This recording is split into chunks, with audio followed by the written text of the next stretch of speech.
મિત્રો, નળાકાર વિશે શીખ્યા. આપણે વિવિધ આકારો વિશે શીખ્યા છીએ, જેમ કે ચોરસ,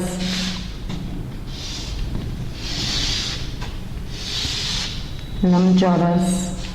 તો નળાકાર આકાર એ લંબચોરસમાંથી જ બનાવેલો છે. જેમ કે આપણે આ આકારના ઘરે જે કંઈ પણ વાસણો વગેરે જે વાપરતા હોઈએ છીએ તો એ નળાકાર આકાર કહેવાય. પણ મોટાભાગે વ્યવહારમાં આપણે એને ગોળ બોલતા હોઈએ છીએ, પણ હકીકતમાં એને નળાકાર કહેવાય. આપણે એક લંબચોરસ કાગળ લઈએ, આને આપણે આની મદદથી નળાકાર કઈ રીતે બનાવાય અને નળાકારનું ક્ષેત્રફળ કઈ રીતે મળે એ જાણીએ. આપણે લંબચોરસનું ક્ષેત્રફળ વિશે જાણીએ છીએ કે આ એની પહોળાઈ અને આ એની લંબાઈ. તો અહીંયા આ જે ટુકડો લીધો છે એની લંબાઈ 22 સેમી અને અહીંયા એની પહોળાઈ 7 સેમી છે. એ અહીંયા તમે જોઈ શકો છો. તો આ જે ટુકડો છે એને આપણે આ રીતે વાળી દઈએ અને 1 સેમી વધારે રાખ્યું છે. 22 કરતાં 23 છે, પણ એ 1 સેમી છે એ આ રીતે આ બે પટ્ટી જે છેડા જોડાય 1 સેમી એમાં દબાઈ જશે. તો આ રીતે જે બનશે, અહીંયા આપણે સેલોટેપ લગાવી દઈએ તો આ જે આકાર બન્યો એ નળાકાર આકાર બન્યો, જેની ઊંચાઈ જે પહોળાઈ હતી એટલી ઊંચાઈનો આ બનશે. એટલે અહીંયા 7 સેમીનો છે અને અહીંયા જે વર્તુળ બની જશે એનો જે પરિઘ છે એ એની કુલ જે લંબાઈ હતી એટલે કે 22 સેમી એટલો બની જશે. માટે નળાકાર બને એની ત્રિજ્યા મેળવીએ અને પછી આના પરથી આનું આપણે ક્ષેત્રફળ મેળવીએ. હવે આપણે અહીંયા આ જે નળાકાર બનાવ્યો છે, અહીંયા કાગળનો જેટલો ભાગ રોપાણો એના કારણે નળાકારનું ખાલી આપણને વક્ર સપાટીનું ક્ષેત્રફળ મળશે. આની નીચે આપણે આટલું જ બીજું પુઠ્ઠું કાપી આને પહેલાં મૂકી દઈ અને આટલા વર્તુળ જે મળે ચોક્કસ માપનું એ અહીંયા કાપી લઈ. એ જો ઉપર નીચે જોડીએ તો આપણને બંધ નળાકાર મળે. અને જો ખાલી નીચે એક તળિયું જોડીએ, જેમ કે આમાં છે કે ઉપરથી ખુલ્લો છે પણ અહીંયા તળિયું છે, નળાકારની વક્ર સપાટી વત્તા વર્તુળ, એક વર્તુળ, આ રીતે આપણે કુલ 3 સૂત્રો લઈશું. જે આપણે લંબચોરસ આકાર લીધો છે એની અહીં લંબાઈ જે છે એ 22 સેમી લીધી છે અને આ પહોળાઈ 7 સેમી. અને એનો જ્યારે આપણે નળાકાર વાળ્યો ત્યારે જે નળાકાર બને છે એનો પરિઘ, આ પરિઘ જે છે એ એની લંબાઈ જેટલો બને અને પહોળાઈ જે છે એ એની ઊંચાઈ બની જશે. હવે આપણે લંબચોરસનું ક્ષેત્રફળ જાણીએ છીએ, લંબાઈ ગુણ્યા પહોળાઈ, જેથી આપણને મળશે લંબાઈ 22 સેમી ગુણ્યા પહોળાઈ 7 સેમી.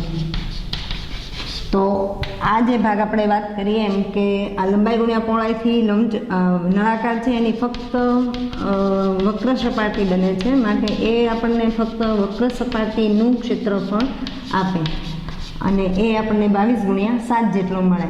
હવે આપણે હમણાં વાત કરીએ એમ કે જ્યારે વર્તુળ બને છે ત્યારે લંબાઈ છે એ પરિઘ બની જાય છે, એટલે લંબાઈની જગ્યાએ વર્તુળનું પરિઘનું સૂત્ર 2πr લાગી જાય અને ગુણ્યા આટલી જે પહોળાઈ બની એને આપણે સંકેત હાઇટ ઉપરથી h તરીકે લેતા હોઈએ છીએ. માટે નળાકારની વક્ર સપાટીનું ક્ષેત્રફળનું સૂત્ર આ રીતે આપણે 2πrh તારવી અને શીખીએ અને એના પ્રમાણે આપણે ગણતરી કરતા હોઈએ છીએ.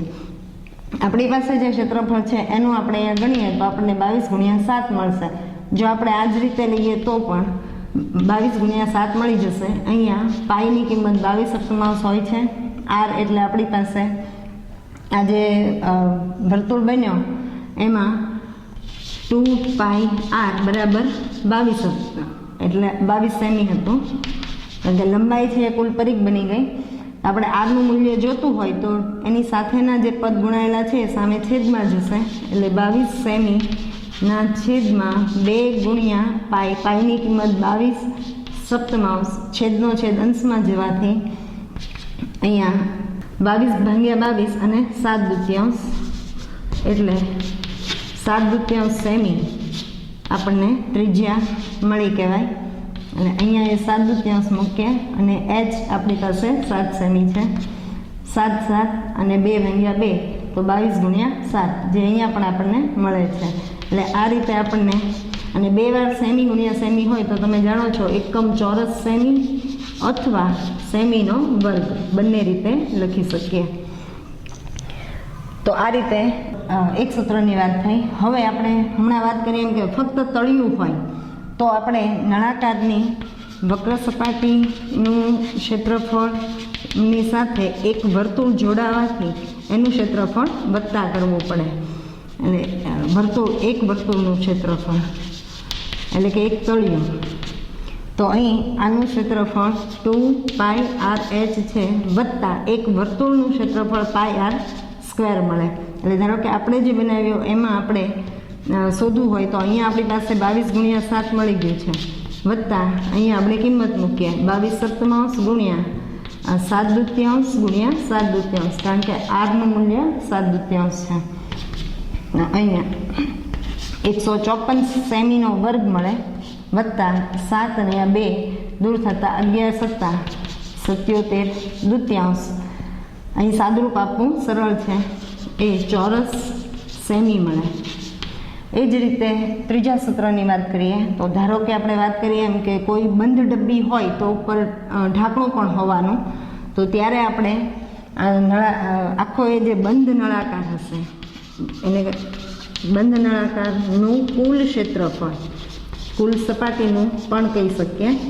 ત્યારે એની વક્ર સપાટીનું તો આવે જ એની સાથે 2 વખત 2 ગુણ્યા વર્તુળનું કારણ કે તળિયું પણ વર્તુળ અને ઉપરનું ઢાંકણ પણ વર્તુળ એટલે અહીં 2πrh આપણે મેળવ્યું હતું અને વર્તુળનું આપણે જાણીએ છીએ કે πr² થાય અને 2 વખત હોવાથી એને ગુણ્યા 2.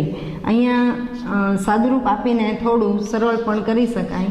2πr બંનેમાં 2πr છે તો એ આપણે સામાન્ય લઈ શકીએ. આમાંથી h વધશે અહીંયાથી એક r બચે અને અહીંયા આપણે કિંમત મૂકવી હોય આપણે જે નળાકાર બનાવ્યો છે એની તો આપણે એક વખત πr² લીધું છે આને ગુણ્યા 2 કરીએ તો 154 + 77 મળી જશે. એટલા ચોરસ સેમી અથવા સેમી સ્ક્વેર કહેવાશે. તો આ રીતે આપણે લંબચોરસ કાગળમાંથી નળાકારના અલગ અલગ ક્ષેત્રફળના સૂત્રો મેળવી શકીએ છીએ.